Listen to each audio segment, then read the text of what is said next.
ইদং স্নানিয়ং নমঃ ওং গাং গণেশায় নমঃ।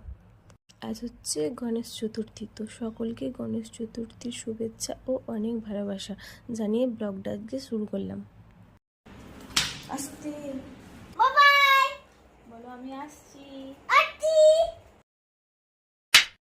তো সকাল সকাল আমি স্নান করে একদম চলে আসছি ঠাকুর ঘরে। এসেই প্রথমে কাজ হচ্ছে চন্দনটা ঘষে নেওয়া। আর এটা হচ্ছে লাল চন্দন, গণেশের নাকি লাল রং ভীষণ প্রিয়, তাই লাল চন্দন দিতে হয়। তো আমি এখানে ফুলগুলোও গুছিয়ে নিয়েছি, ফুলের মালা, কিছু কুচো ফুল, যাবতীয় সরঞ্জাম আমি একদম রেডি করে নিয়েছি। আর এখানে বিশেষ করে নিয়েছি দুলবা। দুলবা গণেশের ভীষণ পছন্দের। তারপর আমি এখানে গণেশকে অভিষেক করাবো, তার জন্য রেডি করাচ্ছি। তো গণেশকে প্রথমে আমি ঘি মধু মাখিয়ে সুন্দর করে দুধ দিয়ে স্নান করিয়ে দেন গঙ্গা জল দিয়ে স্নান করাবো। তো চলো তোমরা